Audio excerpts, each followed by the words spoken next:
Magandang umaga po sa ating lahat. Morning. Truly, the presence of God is here. Hallelujah. Hallelujah. Jesus is the Son of God. Let's open our Bible in the book of Matthew, chapter 14, verses 22 to 33.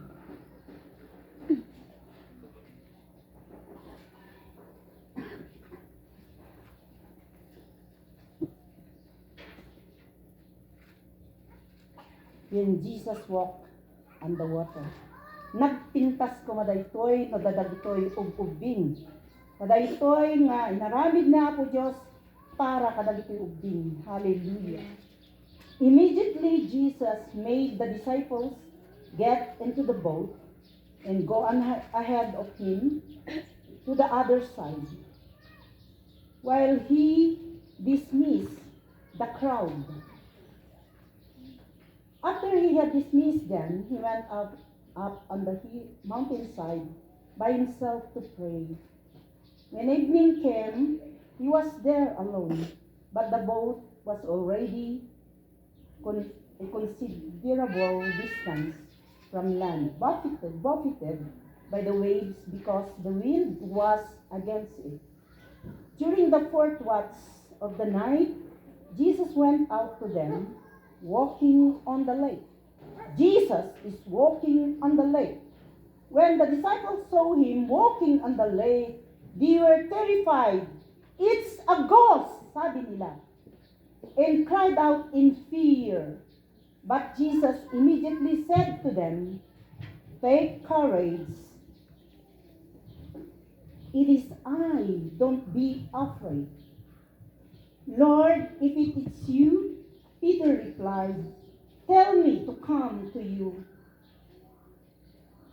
on the water." Jesus said, "Come." Then Peter got down out of the boat, walked on the water, and came toward Jesus. But when he saw the wind, he was afraid and beginning to sink, cried out, "Lord, save me." Immediately Jesus reached out his hand and caught him. "You of little faith," he said, "why did you doubt?" And when they climbed into the boat, the wind died down.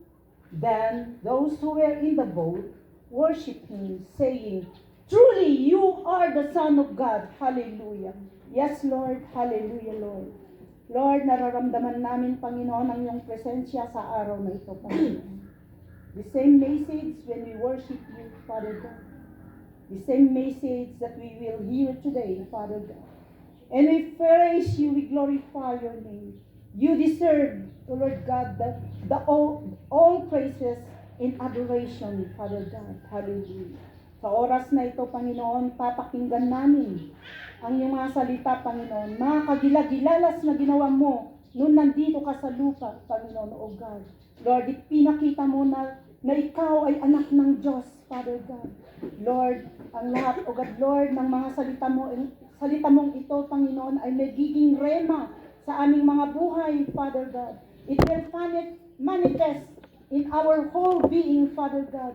Upang sa ganon, O God, Lord, ay meron kaming courage, meron kaming strength, O God, Lord, to overcome any problems and the troubles that comes in our lives, Father God. Sa oras na ito, Panginoon, kumilos ka, Holy Spirit. Ikaw ang siyang manguna sa pagkakikinig namin sa iyong masalita, Panginoon, upang sa ganon iyong mensahe, Panginoon, O God, ay maintindihan namin, Lord, magbibigay kaliwanagan sa buong buhay namin, Panginoon. Dahito'y apo timangtad kita roon, tidkermi, apo Diyos, nga mangsamo amin, O Lord, gan nga panlubok itibiyag, Father God. God, Lord, dawatan mi nga rod, apo Diyos, tipakikadwa, O God, Lord, nga lukuban na kami, O God, Lord, tibanal nga Espiritu, Father God. Ganday ti daram, O God, Lord, your blood is over us, Father God. Upang sa ganon ay hindi kami, O Lord God, awan, i-hinder, dagitoy nga kaaway, nga aglilimot, O God, Lord, ditoy nga biyag mi, Father God. At amin nga panagdayaw, Gloria, at isubli ni Apo Kinka. Hallelujah. Dubli tayo nga rod, yung teksto, Matthew 14:30. But when he saw the wind, he was afraid and beginning to sing, cried out, Lord, save me. In Isaiah 41:10, sinasabi niya dito, do not fear, for I am with you. Do not be dismayed, for I am your God. I will strengthen you and help you. I will uphold you with my righteous right hand. Amen. Amen. Sa ating ebanghelyo, sa 14:22-32, nabasa natin mga kapatid ang kwento tungkol sa karanasan ni Pedro at ang mga apostol nung sila'y naglalayag sa karagatan nang sila'y sinalubong ng isang unos at kung paano pinakalma ni Jesus ang kanilang pangamba dito. Narinig natin ang mga saloobin ng kanyang mga alagad, ngunit matingkad sa eksenang ito ang nangyari kay Pedro. Matapos humingi ng pangitain kay Jesus, na siya ang kanilang nakikita at hindi isang multo. Sino ang natatakot sa multo hanggang ngayon? Sino? Sa atin? Wala na. Dahil tayo ay naniwala na sa ating Diyos na buhay. Amen. Guni-guni lang lahat ng mga yon, mga kapatid. Kaya si Pedro, unti-unti siyang lumubog sa kanyang paglakad sa ibabaw ng tubig. At dito, tinuturo ni Kristo kay Pedro at kahit nasa atin ang kahalagahan ng pagtitiwala nakasa kanya lamang sa kabila ng ating pangamba at agam-agam.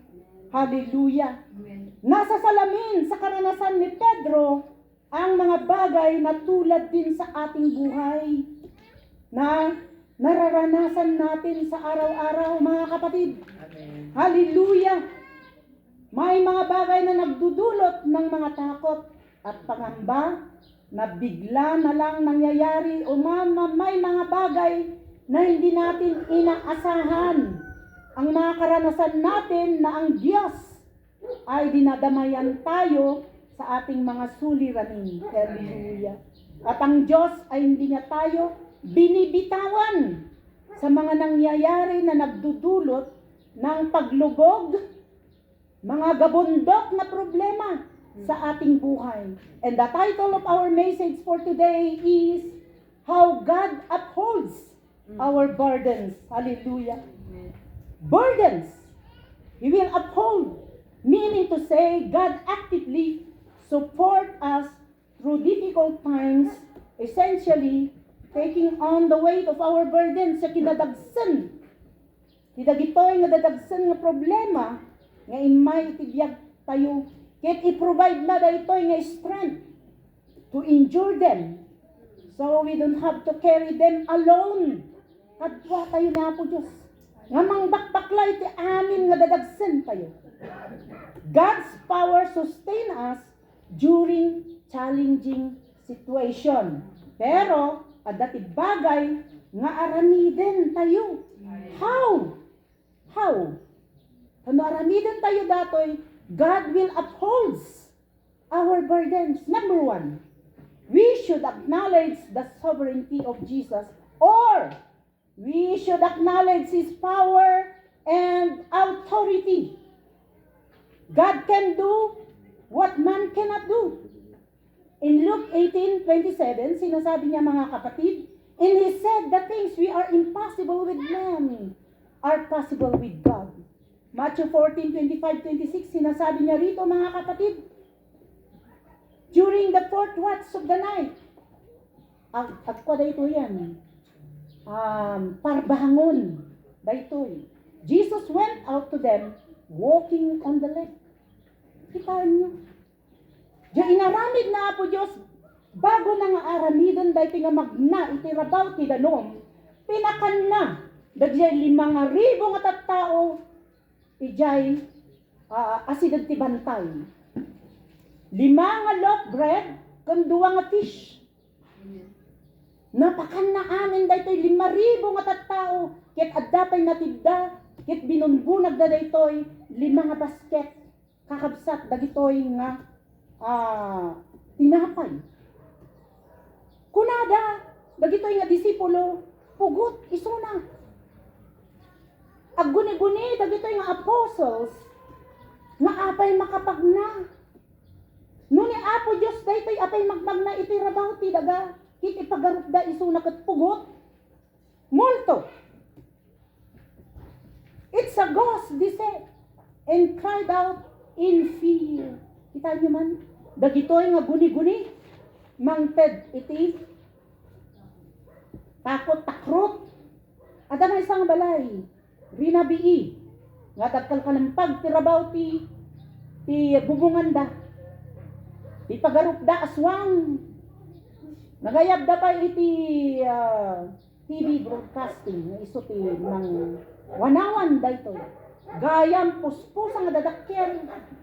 Anya nga, ipagbubungan ti tao, aniniwan na, guni-guni na. In Colossians 2:9, for in Him dwells all the fullness of the Godhead bodily. Nga adalon tayo tatay, nga ni Apo Jesucristo, ada kanya nati amin. Nga katauhan iti Ama, nga sa bilangit. It is very apparent that Jesus, being completely man and completely God, in Him dwells the fullness of our Father Almighty. Kailangan na ilagay natin sa ating mga puso ng ating Jesus noong nandito siya sa ibabaw ng lupa.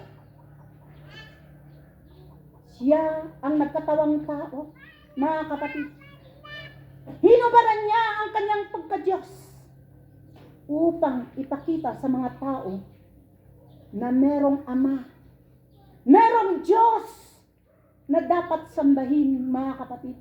Na siya lang ang nakakagawa ng mga himala na ginawa niya noong Old Testament hanggang New Testament. Hanggang ngayon, mga kapatid. Paniwalaan natin ang ating Panginoong Jesucristo. Si Jesus ay hindi lang nakapagpapagaling ng mga maraming sakit, mga kapatid, at nakakabuhay ng mga patay. Nakokontrol din niya ang hangin at ulan. Ang Panginoong Jesus ay nasa kanya ang buong katauhan, kapangyarihan ng Diyos Ama nung nandito siya sa lupa. Bakit hindi ka pa maniniwala?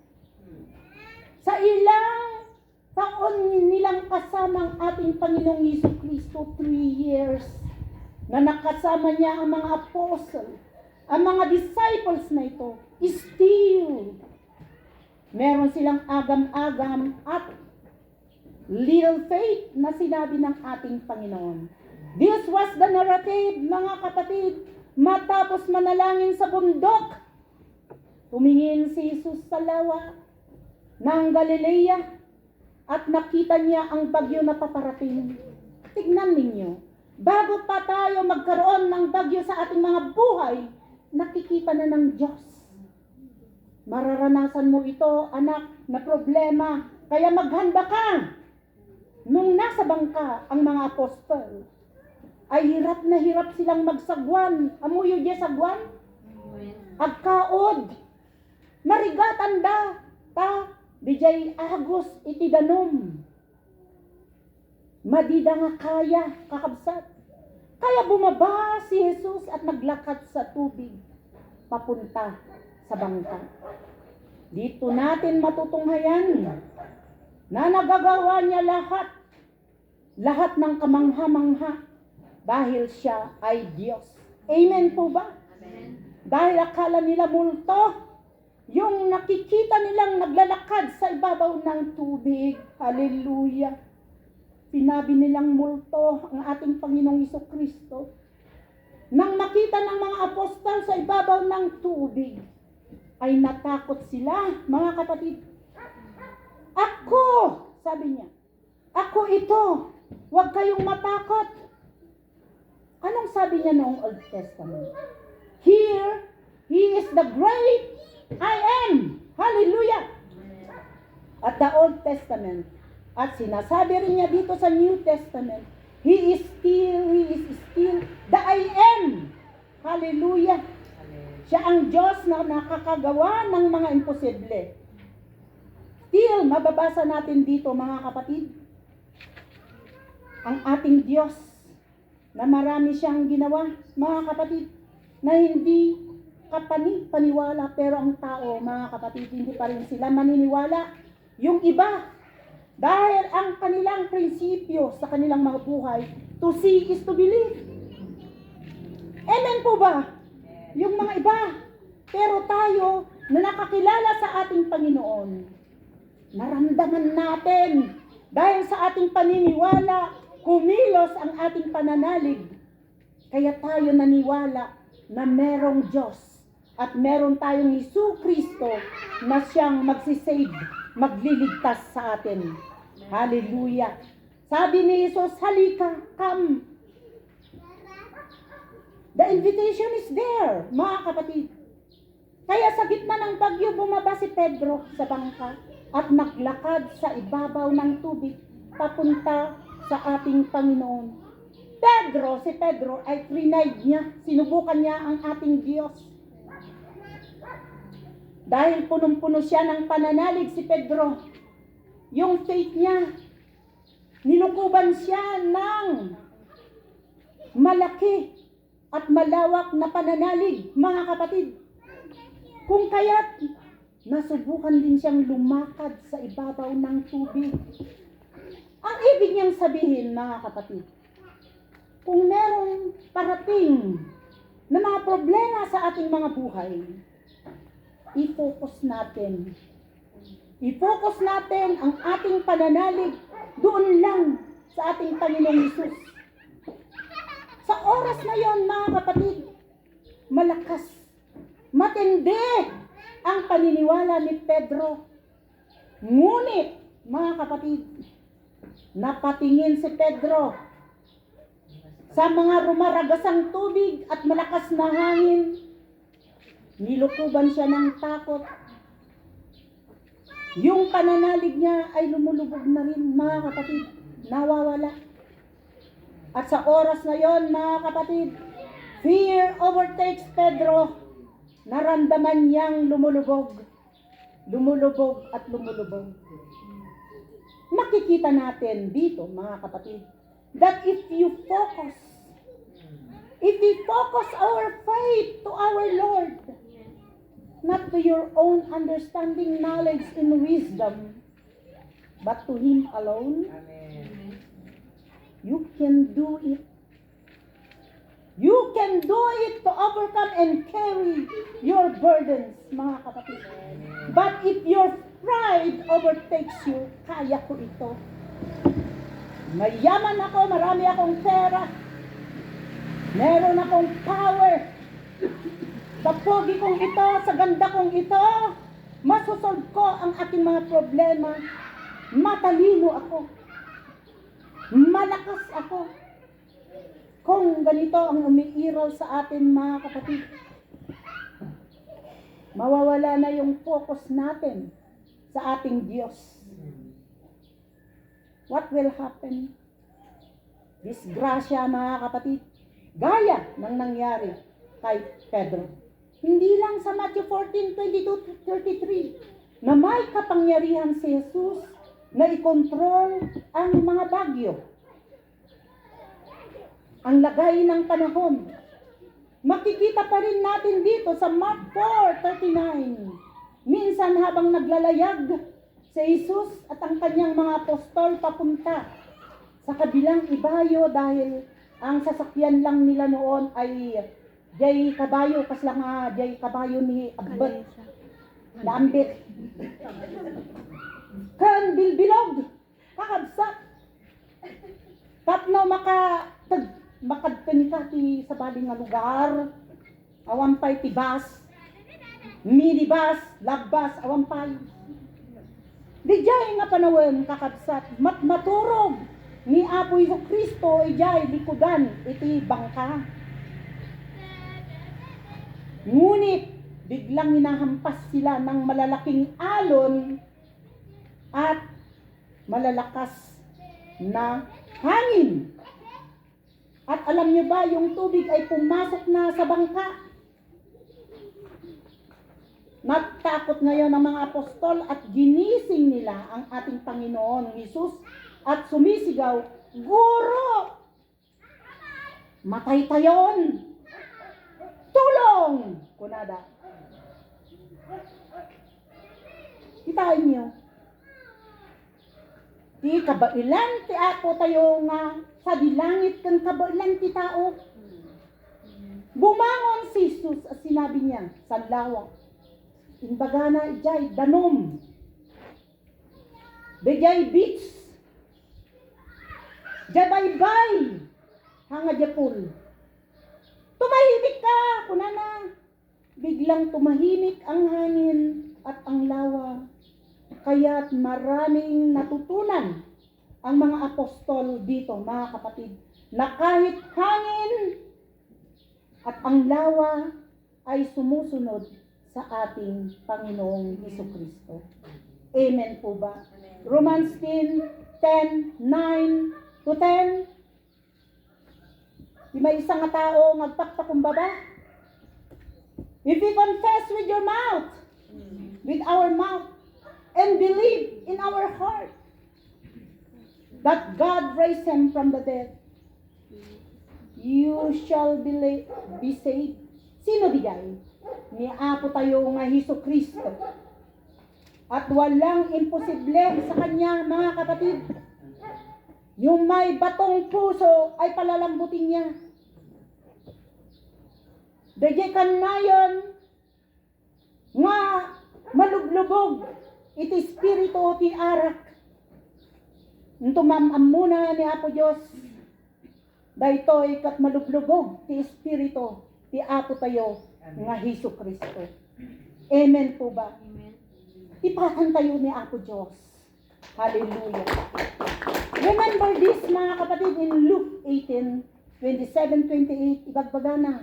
We as a human being created by God can do unlimited things. And man can do only limited things. Mamati kayo? He is the sovereign God, can do miracles alone in our life through our faith. Our Jesus, the deity of our Jesus Christ, it is in the fullness.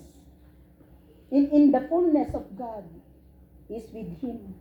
Kaya sinabi ni Peter, mga kapatid, see, we have left all things and have came with you. So we have to acknowledge the sovereignty, the authority and power of this Jesus, His deity, is with the fullness of God. Hallelujah. Huwag dapat tayong maniwala sa mga propeta, bulaang propeta na nagsasabi na kaya niyang pahintuin ang mga lindol at bagyo. Huwag tayong maniwala ng nagsasabi na kung wala yung pirma niya, hindi ka makarating sa langit. Bulaan po yun, mga kapatid. Tao rin yun na nagsasabi, faith, alilabon na, itat tao, tirabaw, tidaga. Only God has the power and the authority over all His creation. Hallelujah. So we must have to acknowledge Him, that Jesus is the Son of God. How God upholds burdens. Number 2, to surrender fears to the Lord. 1 Peter 5:7, sinasabi niya, surrender all your worries to Him because He cares for you. Ipagkatiwala ninyo sa Kanya ang inyong mga alalahanin sa buhay sapagkat Siya ay nagmamalasakit sa atin. Matthew 14:27-30a. But Jesus immediately said to them, take courage. It is I, don't be afraid. 28, Lord, it is you, Peter replied. Tell me to come to you on the water. Come, he said. Then Peter got down out of the boat, walked on the water, and came toward Jesus. 38, but when he saw the wind, he was afraid and beginning to sink. Nung nakita ang mga apostol ng Panginoong Hesus, na ang Panginoong Hesus nga ang naglalakad sa ibabaw ng tubig, habang binabagyo sila papalapit sa kanila mga kapatid. At sinasabi niya, magpakatatag kayo. Kaya kung may problema tayo kailangan na magpakatatag tayo. Dahil ito ang sinasabi niya, take courage, take heed. Ako ito. I am, that I am, here I am. Huwag kayong matakot. Sa verse 28, sinasabi niya mga kapatid, sinisiguro pa ni Peter ang pagtatanong, ikaw ba talaga, Panginoon? Oo, halika dito, sabi ng Diyos, ang ating Panginoon sa Kristo. Kaya bumaba si Pedro at naglakad din sa ibabaw ng tubig. Sinunod ni Pedro ang sinabi ng ating Panginoon. Yung pagkakataon na yun mga kapatid, meron siyang pananalig. Anong ginawa ng 11 apostol?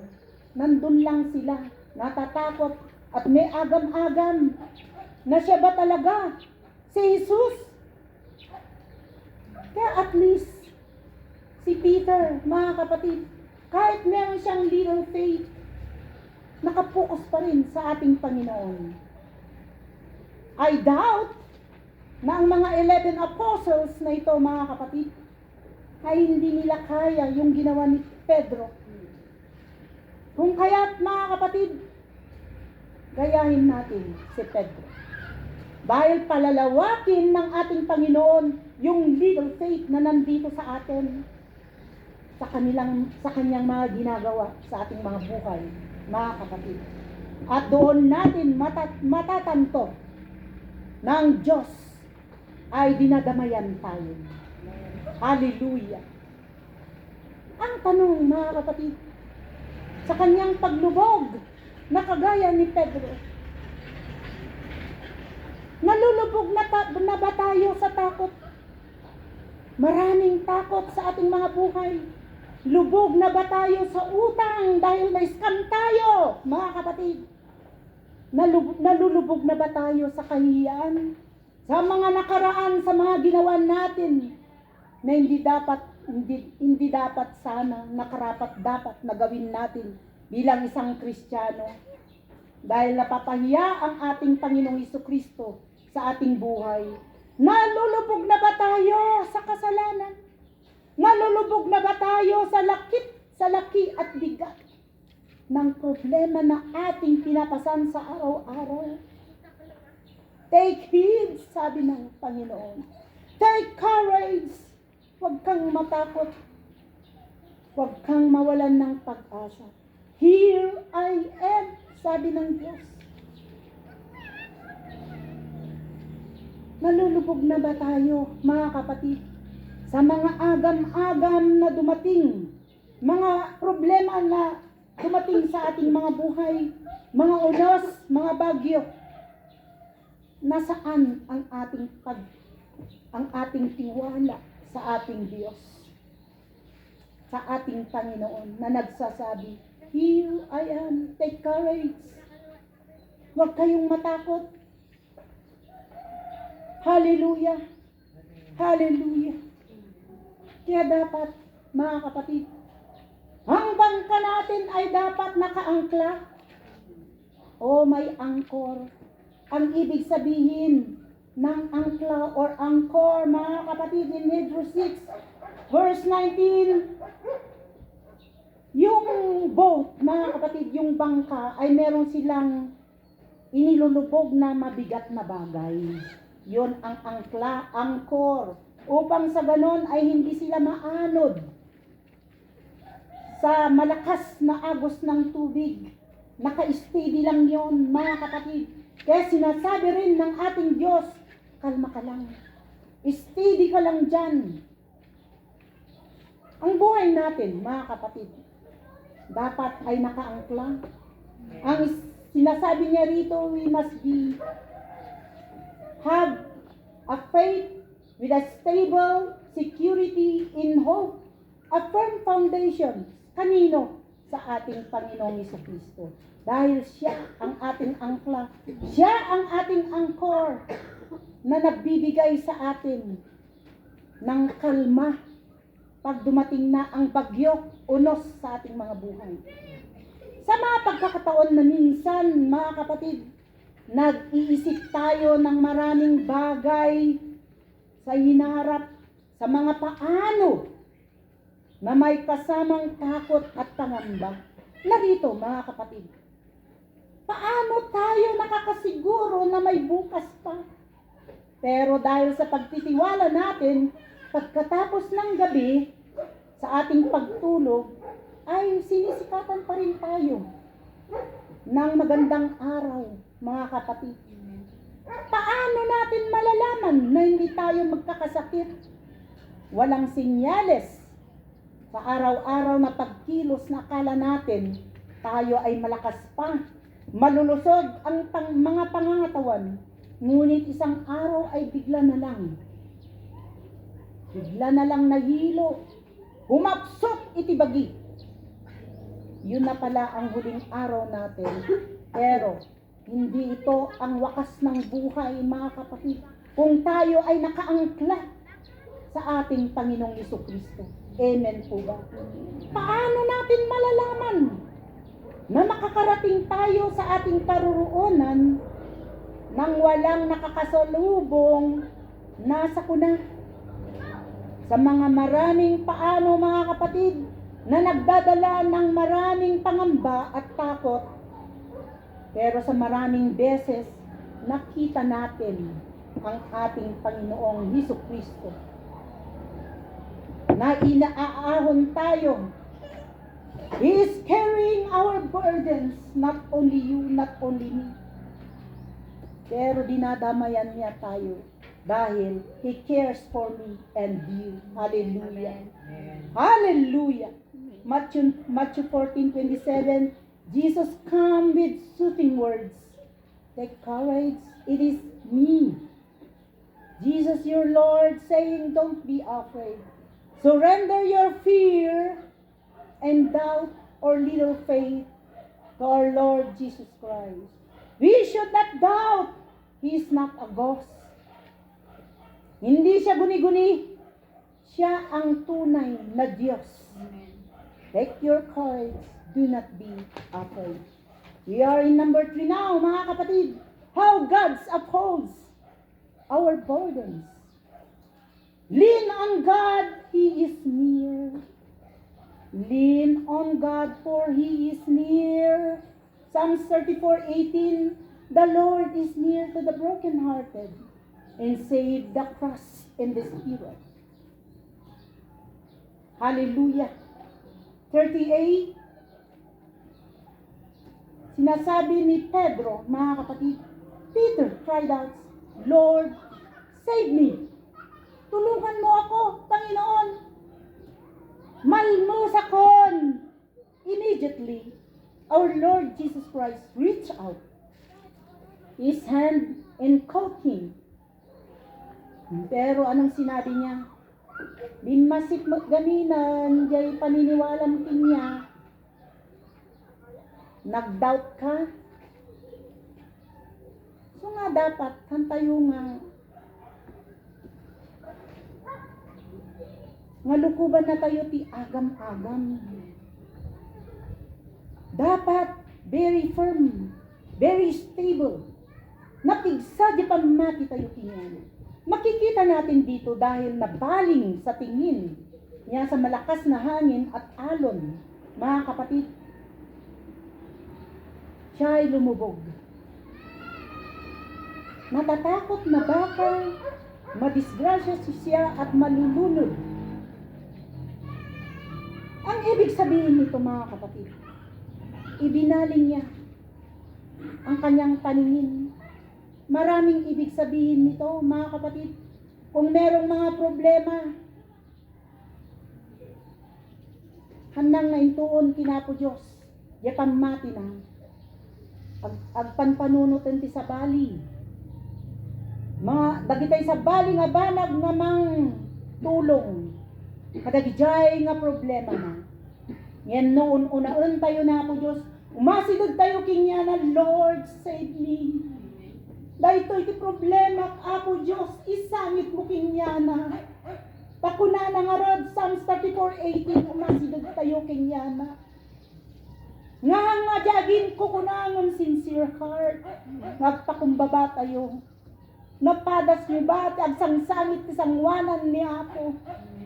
Nga mabasbasa, dagipungan tayo, nga agsang-sangit. Kumarkararag titulong, nga gapo kanya na. Yun numaminsan, i-answer ni Apo Diyos, nabayag. Nga answeran na, dagito nga problema. Nga minayaan na dagitoy. Luda tayo kat pinili na. Kada isursuro na, ada imomolds na kanya tayo. At dati kayat na, nga arangidan tayo. Tapno lalupay, nga kumapat tayo kinyana. Kay sungarot, imbaga na ditoy. Awagan tayo isuna. Katagpukaw tayo, Lord save me. Tulungan nak Apo, hangko kaya dagitoy. Malmalmusak ti dagitoy nga problema hangko nga kaya. Mas asidugak Apo king ka, kumarkararag ti asim ken grasyan. So nga dijay, nga banag kakabsat, nga di pinukkawan na ni Apo Jesucristo, tulungan na. May masmasan si Pedro. Naimasmasan sa pagkakataon na yon na ang lapit-lapit naman pala ang ating Diyos. Saan nga naadayo ni Apo Diyos. Hantay nga kunaen, nga nuhan na nga sungsungbatan, dagitoy nga karkararag tayo. Han na nga dengdenggen, nagadayo isuna, ikaten tayo, ijay panunot tayo, kan puso tayo. God is near. Aglin tayo lang kinyana. Sumadag tayo kinyana. Kaya't mamati tayo. Nga tulungan na tayo. Kakabsat. Kadalasan ganito. Ganito rin ang nangyayari sa atin kagaya ni Pedro, mga kapatid. Sa oras na siya'y lumulubog at nalulunod sa mga problema, kala natin ay wala nang pakialam ang Diyos sa atin. But God is the God of deliverance. God is a God of intervention. Pinapakialaman tayo ng ating Panginoon. Huwag mong sabihin na walang pakialam ang Diyos sa atin. Meron siyang pakialam kahit tayo'y mamamatay, meron din siyang pakialam. Dahil naniwala tayo sa Kanya that Jesus is our Lord. Kung kaya't mga kapatid, bago pa tayo mawalan ng pag-asa sa ating Diyos na buhay, lumapit tayo sa Kanya na may kababaang loob. At naniniwala ako ng maraming beses na dinadamayan niya tayo, mga kapatid. Hindi niya tayo iniiwan. Basta kumapit lang tayo. Tayo nga ibatan ni Apo. Huwag nating lubayan ang ating Diyos. Dahil punong-puno siya ng awa at grasya. Hallelujah. Siya ay matibay na sandalan, matibay na pagsadagan, kakabsa. Nalulugod ang Diyos sa atin kung tayo ay nagpapakumbaba. At siya lang ang dapat nasandalan natin, wala nang iba. Kaisuna matlang tagaramid, iti bagay. Haan nga umay ni Apo Diyos, nga itupak na lang yusungbat, iti problema tayo. Ngayon nagaramid da ito iti channel of blessing. Mga mangsod, dagito nga problema. Nagproblema ka. Nga naawan, dagita nga kwarta. Gaputi na scam. Kaya kapsat ko, kaya mumi, awanin pag-asa na. Ngayon nagtulong-tulong kami. Ijay, padala ni Apo Diyos, timang tulong king ka. Nawan ti kwarta, ado nga testimony dito eh. Nga kagilagilalas, kakabsat. Iti tiyempo, ti COVID. Kamu tayo, matay tayo aminen. Awan ti makan tayon. Ngem, nagsaya at niya po Diyos. Nabiyag tayo pa'y matanda na tata. Hallelujah! Verse 31, kuna na dito'y, the wind cease. Fears and worries cease as Jesus steps or will enter in our hearts and mind, because Jesus, there is satisfaction. Indeed, the boat of the apostle with Christ is safety place, a place of comfort and confidence to victory. Hallelujah. Jesus is our security. Hallelujah. Hebrew 12 verse 2. Ituon natin ang ating paningin kay Kristo, na siyang sandigan ng pananampalataya natin. Mula simula hanggang katapusan, tiniis niya ang paghihirap sa krus at hindi niya ito ikinahiya. Dahil iniisip ang kaligayahang naghihintay sa kanya at ngayon nga ay nakaupo na siya sa kanan ng trono ng Diyos Ama natin sa langit. Hallelujah, glory to God. Truly, He is the Son of God, gaya ng inawit natin kanina. Number 4, the last but not the least, wag na kayong mainip. Hallelujah. Recognize and worship our Lord Jesus Christ. It will signify the moment when the apostles in the boat, after witnessing Jesus walking on the water and saved Peter. Verse 33, sinasabi niya dito, then those who were in the boat worship Him, saying, truly, you are the Son of God. Hallelujah. Kaya magkatugma, mga kapatid, ang mensahe sa inawit natin, hanggang sa mensahe niya ngayon, mga kapatid, truly, He is the Son of God. The disciples declare Jesus as the Son of God. The stormy sea serves as the backdrop to highlight Jesus' power and authority over the nature and His creation. His ability to calm down, His power to calm down any chaos in our lives, emphasizing His divinity. Mga kapatid, His divine authority. Jesus has the authority and power to calm down any chaos, any problems that comes in our lives. In Matthew 16:6, 26, 63 and 27, verse 40, 43 and 54. In calling Jesus the Son of God, the disciples were acknowledged His deity. The designation of Son of God was a way of saying Jesus possessed the same nature with God. Hallelujah! Ito ang ating pinag-aaralan natin, mga kapatid. The nature of our God, being the divine nature and as human nature. Hallelujah! At meron siyang tatlong persona. The God the Father, God the Son, and the God the Holy Spirit. Pero iisa lang siya. Siya ang ating Diyos. Ang pangalan niya ay ang Panginoong Jesucristo nung New Testament. Jesus is truly the Son of God. He is the God Almighty over the wind, the waves, and over the storm of our lives. When our focus is on Jesus and not our burdens, then we can say, truly, Jesus is the Son of God. As the disciples did say after come the storm, thank you, Lord, for helping us in upholding our burdens. Let us all stand and worship our Lord Jesus Christ. Truly, our Lord Jesus Christ is the Son of God. Nagtarin mo yung ano. Yung worship natin. Jesus is the Lamb. He is the Lamb. Hallelujah.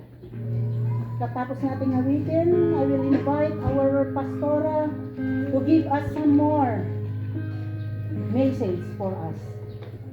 Hallelujah. Thank you, Lord.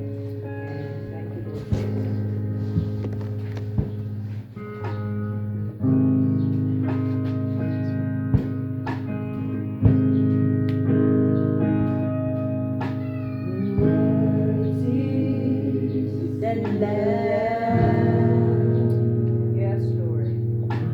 Seated on the throne. Let's worship the Lord. Now in many crowns, you reign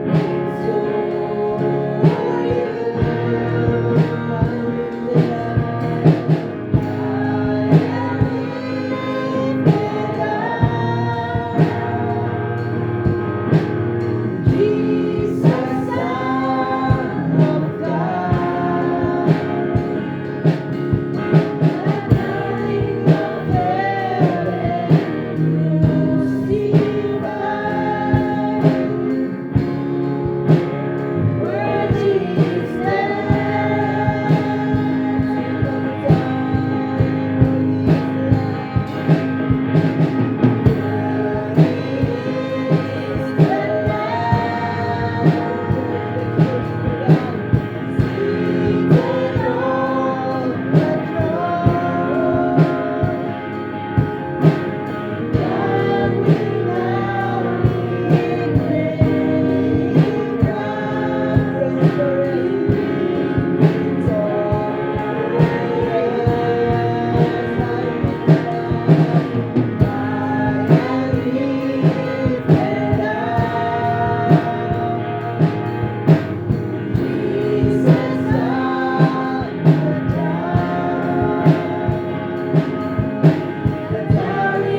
crucified, worthy is the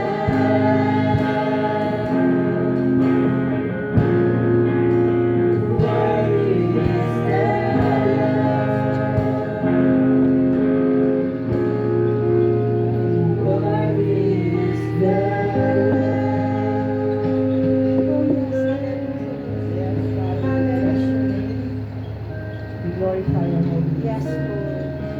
Yes, Your Lord. word to be praised. Sigaman kami ang Diyos. Yes, sa amin Lord. kayo. Hallelujah. Nga, saan nila ang nanang agaraw dahil ibiyag ni Apo, kas nabiyag na sa ulo.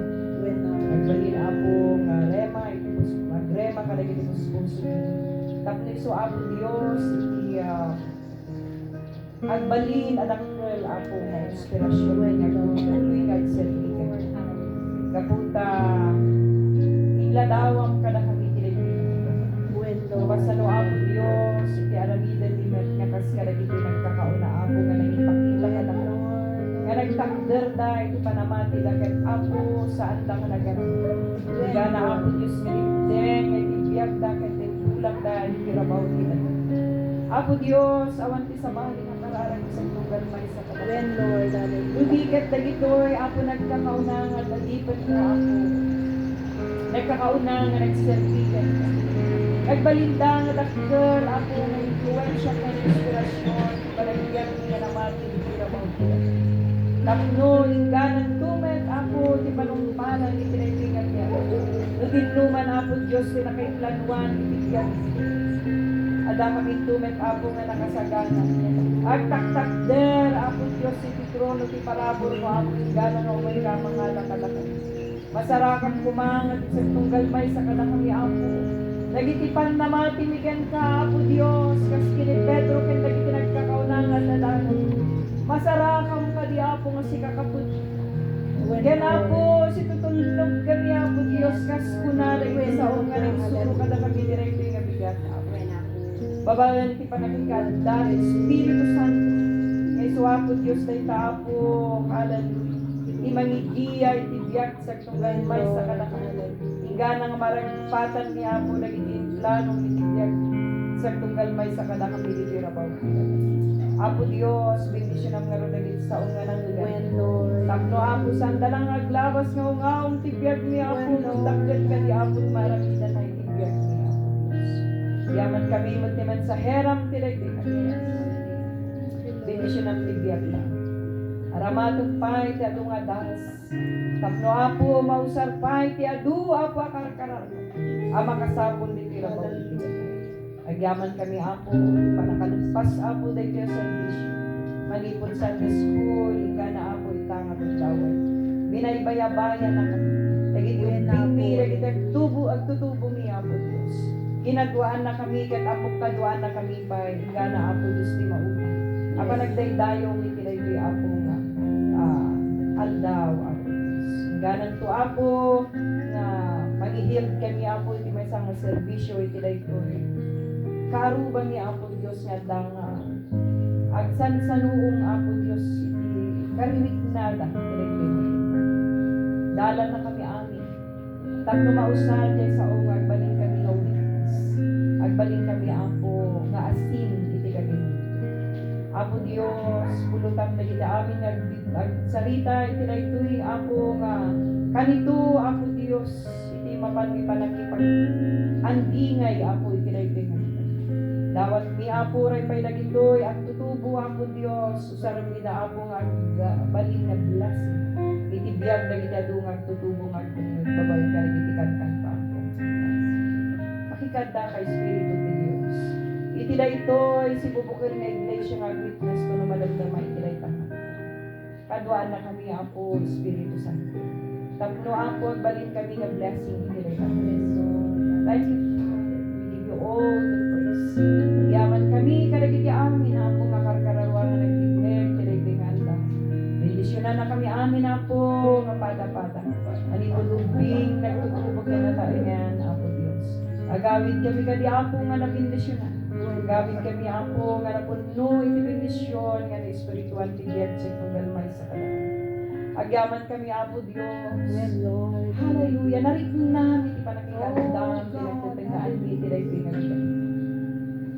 Talaga nga ako sikat ti Dios nga hallelujah, na kami pulos na baybayan. Di presensya, di Espiritu Santo. Arik namin, di panakikadam, katagyaman kami. Bendisyonan na kami amin, raman lagi di saan nga nakaumay. Apo sa di naman ti ayanda, i-bless mo ita. Apo, bendisyonan sa tunggal may sakala kami amin. Hallelujah, danunan na kami babayin ti ayat mo, katong tulong umay nga santo. Pabilinan nilan ng apo ti agkakatlo. Yaman kami, kat amin lagi to'y. Dawat mi tinaga ni Apo Yesu Kristo. Amen. Amen. Pag nga tayo amin, tuloy tayo